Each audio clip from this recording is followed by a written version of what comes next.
Injury-wise, just like I said earlier in the week, everybody's trending in a good place to be able to play. Looking forward to that. When it comes to this game, the guys have been doing a really good job of practice this week. Everybody's been all in. Everybody's focused. And looking forward to play. Looking forward to get us a win. All right, so any questions? What are your impressions of your two new receivers so far, and what role might they be able to play this week? Yeah, they're both two different guys, and Mchi is a really good slot receiver. I'm not saying he can't play outside, but man, he's a master when it comes to the route concepts in the slot, be able to punch in and out of the routes, being able to create separation because of his quickness. When you look at AD, man, you put him out, he is a true X receiver. And he is one that can win the one-on-one battle, the slants, digs, go balls. So we're going to try to use those guys to what they do best. Now, they're still learning our system. All right, still learning our system. They still have today to go to see exactly how we're going to look at those guys being a part of what we're doing this weekend. So I can't promise you that, but they'll definitely be a part of what we got going on. What will it mean to get Garrett back out there? Anytime you get a player of that magnitude back, it always helps your team. I think that's really common sense. I mean, he's one of the best in this league. So anytime you get a chance to be out there with the rest of the guys really helps us as an offense. With a receiver, to acclimate him, is it possible to have him contribute early with not having a full knowledge of the playbook? Like, yeah. Here's your assignment on this play. Absolutely. Absolutely it is. But you have to be very specific on what he's doing and what you're asking him to do, and him completely knowing what his job is in that instance. So that can happen. But we want to make sure that we're treating those players the right way to where they won't go out and make any mistakes. And they understand that. And I think most teams will do that. But you're right. You know, there are some instances where this is all you got. But then again, if you do that every time they're in the game, the defense will know exactly what that player is doing. A guy like Mitchell with that, Yep. at that age and that level of seeming ability, is he the kind of guy who could really just change the scenery and then things kind of click? Because it seemed to be, it wasn't happening there, but Yeah. But could it happen? Yeah.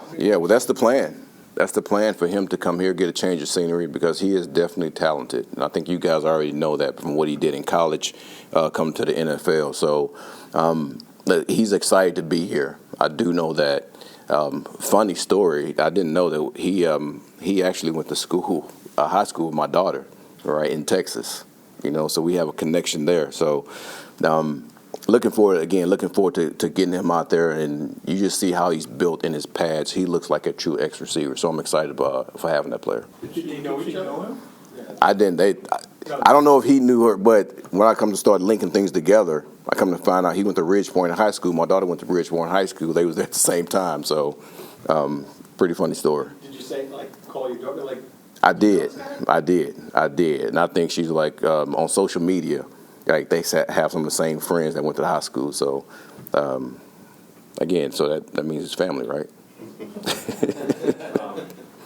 Question has to be asked. Do you plan on naming a starter for Sunday? Say it again. A starter quarterback for Sunday. We have a quarterback. All right, so just follow up on that. Either you're not going to tell us Fields or Taylor. We have a quarterback. Unrelated to having a quarterback. Okay. Would you like to get to a point here where you have a set quarterback where whether it's Taylor, Fields, whatever, he is your guy so that you can deal with the ebbs and flows where, say, it's Justin or it's Taylor, they have a bad game on Sunday. It's not, okay, it's the other one next week. We're riding with this guy the rest of the season. He is our quarterback. Well, the thing is, I don't worry about those things. Our guys know who's going to be the quarterback. I know who's going to be the quarterback. It's just not my responsibility to have to tell you that. Okay, so the quarterback, okay. Thank you. Quincy told us the other day that you guys let him know he's going to be with the twos, and he said because of the way he's been playing. What can you say about? Here's what I would say about that. I keep all of those conversations in-house between me and him, even though you guys know it already. That's first thing. The second thing is we do things a certain way here, and that's how we're going to operate. And the third thing is Quincy's going to be just fine. Just trust me on that. He'll be just fine. Aaron, with Mazy Smith, you talked before about Mitchell getting a change of scenery. Yep. How much might a change of scenery help him And obviously, things didn't go according to plan in Dallas. Yeah. It's well documented. What did you see from his film in Dallas, and what can he do for you guys? Well, I go back to when he was in Michigan. At this point, I was in Detroit, and he came and he visited with us. And man, he's a huge man. He's strong, has all the traits that you're really looking for when it comes to a defensive tackle. And obviously things didn't work out well with him in Dallas. And just like AD, man, we're hoping that he can get a change of scenery and come here with us and be able to provide, what we're looking for also when it comes to defensive tackles. And, man, he's a good-looking dude. I'm just telling you. And hopefully we can get him on the right track. And listen, I think our D-line coach will. I do. But we could definitely utilize a man of that size and stature to be a part of our D-line. So hopefully that'll come around here. He'll do a good job for us. What can you say about the impact Miles Garrett has Oh. on the game, and then also what he does for the rest of that defensive line? Because some of those other guys had a pretty good season, and I have a feeling Yeah. I had something to do with him. Yeah, I'll tell you what. He well, let me say this. Collins, I think he's having an outstanding year, and that's in the run and pass. I know he's been known as just a true pass rusher, but he's a very physical player that has a good amount of pass rush moves, and a lot of that has a lot to do with Garrett because you have to have people looking at where he's at all the time and being able to have 2, sometimes 3 guys to contain him, which opens up for everybody else, So Garrett needs a lot of attention, and he's just that type of player. But our guys are ready for that. And listen, we had that with Watt. We had to give him a lot of attention too. So it won't be anything new for us, And there's going to be times when guys going to be one-on-one, and when you're one-on-one, you got to win your battle, and that's just what it is. You're going to play against good players every week, and our guys understand that. So he has some attention, but we also have to win our battles when we're one-on-one. I met him just about every game that Garrett plays. Yeah. Their face, give him extra attention. Oh, yeah. Tell him double him, all that stuff. You look at his sack totals, and they don't look real. Yeah. I mean, it's ridiculous what he does. So how is he still able to have success when you and every team that faces trying to make it their priority? Yeah, and that's a good question because when you look at the last game and you look at the sacks that he had, a lot of those sacks were just easy win. He gonna make it. A lot of those sacks because, man, the guys in coverage did a really good job of stopping him. The guys that were rushing were able to actually flush the quarterback to where he was.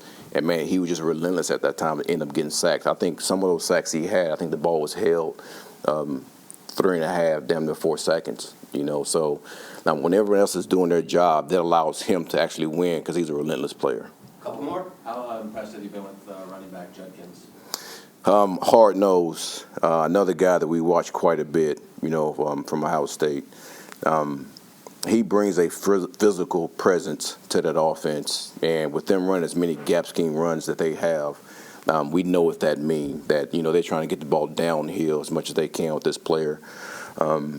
So we have to do a good job. That's the one thing we have to do, very, very well, is be able to contain this run game and not allow him to chip these runs off, these 5, the 7, the 6.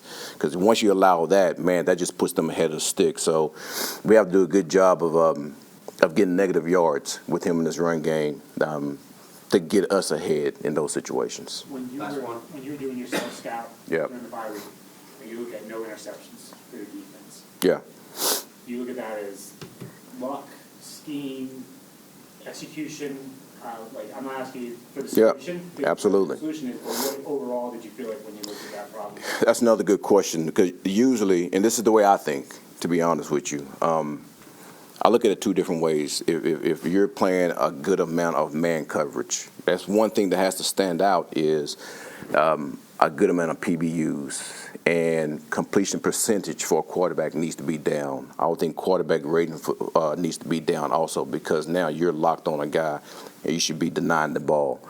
When you're playing a good amount of zone coverage, man, you expect that your interception rate will be up because guys are being able to see the quarterback and being able to make plays.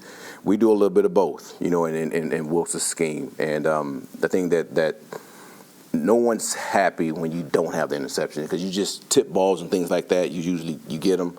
And, man, some of that is luck. We just haven't had a chance to get those. But when you do get a chance to get your hands on the ball, we haven't caught some of them either. So it's a little bit of of everything combined. Luck, we got to make the play. And when you're in zone coverage, man, you got to be able to read the quarterback and make plays. When you're in man, you got to be able to deny the ball. So it goes. I know it's a long answer, but that's just the way I think when it comes to that.